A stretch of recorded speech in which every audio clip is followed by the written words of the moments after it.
ಎಲ್ಲರಿಗೂ ನಮಸ್ಕಾರ. ಅಗ್ನಿಬೊಮ್ಮನೆಯ ಸಾರ್ವಜನಿಕರಿಗೆ ತಿಳಿಸುವ ಮಾಹಿತಿ ಏನಂದರೆ, ಬೇರೆ ಬೇರೆ ಕಡೆಗಳಲ್ಲಿ ಕಳ್ಳತನ ಪ್ರಕರಣಗಳು ವರದಿ ಆಗ್ತಾ ಇದ್ದಾವೆ. ದಯವಿಟ್ಟು ನಿಮ್ಮ ಮನೆಯಲ್ಲಿ ಯಾವುದೇ ಕಾರಣಕ್ಕೂ ಬಂಗಾರದ ಆಭರಣಗಳು, ಬೆಳ್ಳಿ ಆಭರಣಗಳು ಮತ್ತು ಹಣವನ್ನು ಯಾವುದೇ ಕಾರಣಕ್ಕೆ ಇಡಬೇಡ್ರಿ. ಅಂಥವೇನಾದರೂ ಇತ್ತಂದರೆ ದಯವಿಟ್ಟು ಬ್ಯಾಂಕ್ ಲಾಕರ್ನಾಗ ಇಡ್ರಿ, ಸುರಕ್ಷಿತವಾಗಿರ್ರಿ. ಯಾವುದಾದ್ರೂ ನೀವು ಮನೆ ಊರಿಗೆ ಹೋಗ್ಬೇಕಾತಂದ್ರೆ ನಮ್ಮದು ಅಗ್ನಿಬೊಮ್ಮನೆ ಪೊಲೀಸ್ ಸ್ಟೇಷನ್ಗೆ ಮಾಹಿತಿ ತಿಳಿಸಿ ಹೋಗ್ರಿ. ನಿಮ್ಮದು ಲಾಕ್ ಡೋರ್ ಇತ್ತಂದರೆ ತಿಳಿಸಿ ಹೋಗ್ರಿ.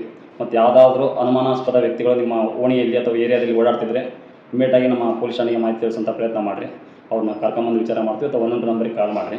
ಮತ್ತು ಇನ್ನೊಂದು ಏನಪ್ಪ ಅಂತಂದರೆ, ಯಾರೋ ಕಳ್ಳರು ಬರ್ತಾರೆ, ವಯೋವೃದ್ಧರನ್ನು ಟಾರ್ಗೆಟ್ ಮಾಡ್ತಾರೆ. ನಾವು ಪೊಲೀಸರು ಮುಂದೆ ಕಳ್ಳರಿದ್ದಾರೆ, ನಿಮ್ಮ ಹಾಕಂಥ ಬಂಗಾರ ಅಥವಾ ಉಂಗುರನ್ನ ನೋಡಿ ಮುಂದೆ ಕಳ್ಳರಿದ್ರೆ ಕಳ್ಳತನ ಮಾಡ್ತಾರೆ, ಅದನ್ನು ನಾವು ಬಿಚ್ಚಿ ನಿಮ್ಮ ಜೇಬಲ್ಲಿ ಇಡ್ತೀವಿ ಕೊಡ್ರಿ ಅಂತ ಹೇಳ್ತಾರೆ. ಹೆಣ್ಮಕ್ಳಾದ್ರೆ ಸೆರಗಲ್ಲಿ ಕಟ್ತೀವಿ ಅಂತ ಹೇಳ್ತಾರೆ.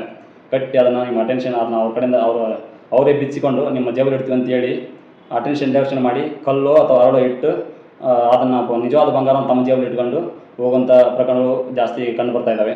ದಯವಿಟ್ಟು ಅದ್ರ ಬಗ್ಗೆ ಎಚ್ಚರಿಕೆಯಿಂದಿರಿ. ಮತ್ತು ಇನ್ನೊಂದು, ಜನಜಂಗುಳಿ ಪ್ರದೇಶದಲ್ಲಿ ಅಥವಾ ಬಸ್ ಸ್ಟ್ಯಾಂಡ್ಗಳಲ್ಲಿ ಹೆಣ್ಮಕ್ಳ ಯುವಕರನ್ನ ಟಾರ್ಗೆಟ್ ಮಾಡಿಕೊಂಡು ಅವರಲ್ಲಿ ಹಾಕೊಂಡಿರ್ತಕ್ಕಂಥ ಚೈನ್ ಆಗಿರ್ಬೋದು ಅಥವಾ ಬಂಗಾರ ಆಗಿರ್ಬೋದು ಅದನ್ನು ಕಟ್ ಮಾಡ್ಕೊಂಡು ಹೋಗುವಂಥ ಪ್ರಕರಣಗಳು ಕೂಡ ಬೇರೆ ಬೇರೆ ಕಡೆ ವರದಿ ಆಗ್ತವೆ. ಅದ್ರ ಬಗ್ಗೆ ಎಲ್ಲ ಜನರು ಭಾಳ ಎಚ್ಚರಿಕೆಯಿಂದಿರಲಿ. ಅಥವಾ ನಮ್ಮ ಅಗ್ನಿಬೊಮ್ಮನೆ ಸ್ಟೇಷನ್ಗೆ ಮಾಹಿತಿ ತಿಳಿಸಿ. ಎಲ್ಲರಿಗೂ ಅಗ್ನಿಬೊಮ್ಮನೆ ಸಾರ್ವಜನಿಕರಿಗೆ ನನ್ನ